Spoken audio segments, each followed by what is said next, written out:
Present time में और recent past में दुनिया में कुछ गुरिल्ला वॉरफेयर से लड़ी गई हैं और उनमें जो सबसे बड़े नाम हमें नज़र आते हैं, एक तो अफ़गानिस्तान के अंदर हमें नज़र आता है। अफ़गानिस्तान के अंदर अफ़गान तालिबान ने बेसिकली गुरिल्ला वॉर लड़ी थी। म्यांमार के अंदर इस वक्त चल रही है। सीरिया के अंदर भी हमने देखा कि वहाँ पर भी लड़ी गई। यूक्रेन के अंदर भी बाज़ मकामात पे गुरिल्ला वॉरफेयर ही लड़ी गई शहरों के अंदर। लेकिन ये तमाम जो गुरिल्ला वॉर्स थी ये ज़मीन के ऊपर लड़ी गई, रवायती गुरिल्ला वॉर्स थी। अलबत्ता दुनिया अब एक अनोखे किस्म की गुरिल्ला वॉर देख रही है जो कि पहले दुनिया में कभी भी नज़र नहीं आई। वो ज़मीन के ऊपर भी हो रही है, ज़मीन के अंदर भी हो रही है, दोनों तरफ हो रही है। और ये जो गुरिल्ला वॉरफेयर की तरीके हैं ये दुनिया में आने वाले कई सालों तक पढ़ाए जाते रहेंगे, क्योंकि ये एक नई चीज़ है। तो मिलिट्री के अंदर होता है नॉर्मली कि जब कोई नई चीज़ सामने आती है तो उनको स्टडी किया जाता है, दुनिया उसको देखती है कि किस तरह से काम हो रहा है वहाँ पे, और उनको फिर स्टडी करते हैं, उस पर रिसर्च करते हैं और सोल्जर्स को उसके बारे में ट्रेन करते हैं। इजराइल की फ़ौज घुस तो गई है वहाँ पे गजा के अंदर, लेकिन उनको शदीद मुज़ाहमत का सामना करना पड़ रहा है, रेजिस्टेंस का। आए दिन वहाँ पे रोज़ाना तकरीबन हम देख रहे हैं कि जो वीडियोज़ रिलीज़ हो रहे हैं। बाय द वे ये सारे जो वीडियोज़ होते हैं कोशिश करता हूँ कि अपने जो व्हाट्सअप मेरा ग्रुप है उसके ऊपर शेयर करूँ, तो आप वहाँ पे जाके देख सकते हैं। अगर आपने इस जंग के हवाले से वो वीडियोस देखनी हो तो वहाँ पे देख सकते हैं। इसका लिंक मेरे डिस्क्रिप्शन में नीचे मौजूद है। यहाँ पे मैं नहीं लगा रहा हूँ तो मोस्टली यूट्यूब के ऊपर, लेकिन वहाँ पे व्हाट्सअप के ग्रुप में आप इसको देख सकते हैं। तो वहाँ पे ये चीज़ नहीं हो रही है। अब कल भी ऐसा हुआ, एक बिल्डिंग के अंदर कुछ इजरायली फोर्सेस के लोग घुसे थे और वहाँ पर वो बिल्डिंग के ऊपर बंकर बना रहे थे। अब ये पुरानी टैक्टिक होती है असल में, जब भी आपका जो सामना है किसी ऐसी फोर्स के साथ हो तो फिर रवायती जो फ़ौजें होती हैं वो कोई जो लंबी इमारतें होती हैं उनकी चोटी पे बंकर्स बना के बैठ जाती हैं और नज़र रखती हैं फिर उस इलाके के अंदर। तो वो वहाँ पर बंकर्स बना रहे थे। तो इधर से जो वीडियो में देखा जा सकता है वो ये देखा जा सकता है कि कोई सामने बिल्कुल उस बिल्डिंग के हमास वाले भी मौजूद थे और उन्होंने उस बिल्डिंग का टॉप फ्लोर ही तकरीबन उड़ा दिया, और शदीद वहाँ पर जो नीचे भी मौजूद थे फ़ौजी तो उनके साथ भी उनकी झड़पें स्टार्ट हो गई। तो इससे ज़ाहिर हो रहा है कि मुख्तलिफ़ किस्म के ट्रैप्स वहाँ पर मौजूद हैं इजरायली फोर्सेस के लिए गज़ा के अंदर। लेकिन ज़मीन के ऊपर जितने ट्रैप्स हैं उससे कहीं ज़्यादा ट्रैप ज़मीन के नीचे हैं, क्योंकि ज़मीन के नीचे ये है तो 40 किलोमीटर का गज़ा, लेकिन टनल्स कोई 500 किलोमीटर से लंबी है वहाँ पे। और मुख्तलिफ़ किस्म की टनल्स ऐसे हैं जो कि बनाई ही इसलिए गई हैं कि वो ट्रैप है असल में उनके अंदर, माइंस बिछे हुई हैं उनके अंदर, और मुख्तलिफ़ किस्म के और भी ट्रैप्स हैं। अच्छा, ये 50 से 70 फुट नीचे होती हैं ये जो टनल्स होती हैं, 50 से 70, बास तो इससे भी नीचे हैं। तो इनके अंदर घुसना, इनको क्लियर करना इतना आसान नहीं होता है, स्पेशली जब आपको ये ना पता हो कि इनके अंदर क्या है।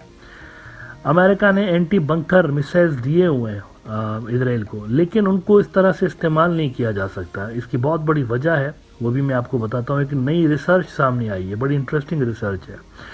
ये ख्याल पहले भी मौजूद था कि इस तरह हो सकता है, लेकिन उस पर बाकायदा अब रिसर्च हुई है और एशिया टाइम्स के अंदर उसको पब्लिश किया गया है। वो कह रहे हैं कि गज़ा के एक तरफ अगर आप देखें तो समुंदर है, तो इट इज़ क्वाइट पॉसिबल कि ये जो समुंदर वाला एंगल है इसको भी हमास वालों ने कंसीडर किया हुआ हो, और बहुत सारे उनके जो टनल्स हैं हो सकता है ऐसे हों जिनके ज़रिए वो उन इलाकों को डुबो दें।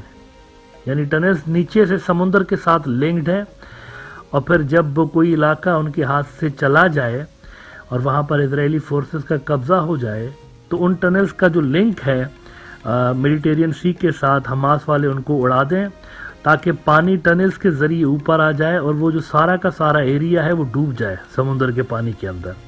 ये भी एक बहुत इंटरेस्टिंग रिपोर्ट सामने आई है कि ऐसा भी हो सकता है कि हमास वालों का कंट्रोल अगर किसी इलाके से चला जाए हाथ से तो वो उसको डुबो भी सकते हैं, ताकि वो इजराइल का भी ना रहे।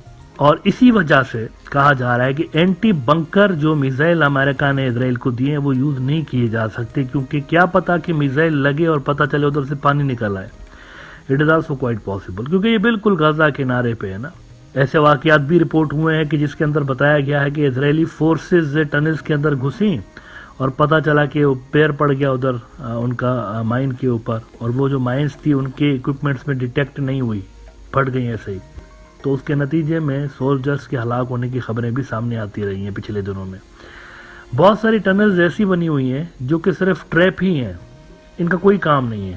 مطلب یہ ایسا ہی ہے، صرف ٹریپ ہے کہ اندر گھسے کوئی اور وہاں پہ وہ دپڑدوس ہو جائے. ایشیا ٹائمز نے رپورٹ کیا ہے کہ Hamas may turn the sea into a tunnel war weapon. Reports suggest Hamas may inundate tunnels adjacent to the Mediterranean to flood strategic Gaza areas and blunt superior Israeli firepower. ایک بات یاد رکھیے کہ یہ جو ہم کنٹرول کی بات کر رہے ہیں نا، اگر وہاں پر اسرائیلی جو میڈیا ہے وہ تو بتا رہا ہے کہ ہم یہاں پہ گھس گئے، یہ ایریا ہمارے کنٹرول میں، وہ ایریا ہمارے کنٹرول میں. But the point to be noted here is that ابھی تک حماس کا کوئی ٹاپ کا لیڈر ٹارگٹ پہ نہیں آیا، اسرائیل کے ٹارگٹ پہ نہیں آیا، اس کو نشانہ نہیں بنایا گیا ابھی تک. نمبر 1. نمبر 2 از دیٹ ابھی تک ہوسٹیجز برآمد نہیں ہوئے.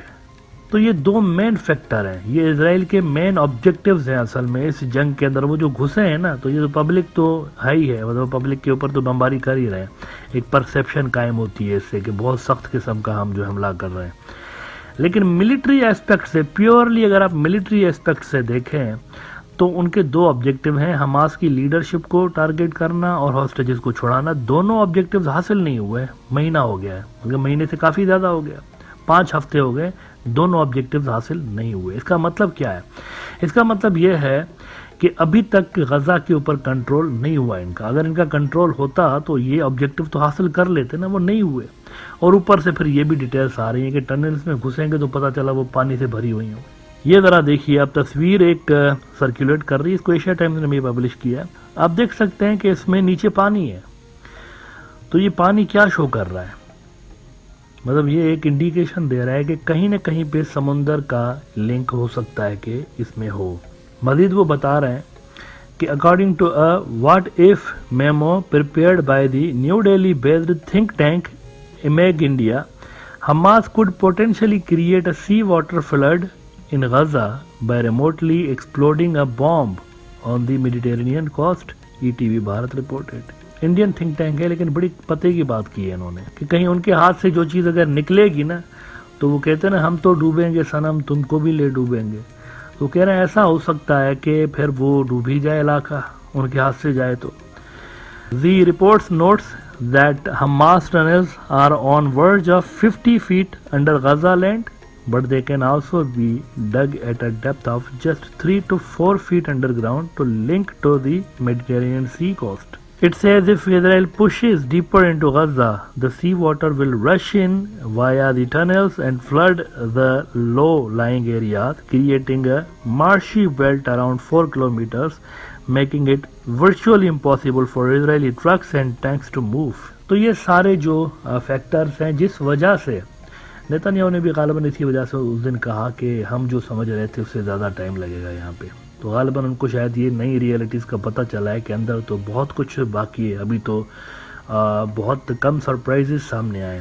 ایک تو یہ سرپرائزز سامنے آئے ہیں کہ بہت ساری بلڈنگز ایسی ہیں جو کہ بنائی ہی اس لیے گئی ہیں تاکہ ان کو حماس کا اڈا سمجھ کے اس پہ ریڈ کی جائے، اور جو ہی پھر اس کے اندر اسرائیلی فورسز کے لوگ گھس رہے ہیں تو وہ بلڈنگ ہی کولیپس ہو رہی ہے. ایسے بھی ٹریپس وہاں یہ زمین کے اوپر ہیں، اور زمین کے نیچے کیا ٹریپس بنے ہوئے ہیں اس کے بارے میں ابھی میں نے آپ کو ڈیٹیل میں بتایا کہ یہ ساری چیزیں وہاں پر موجود ہیں غزہ کے اندر.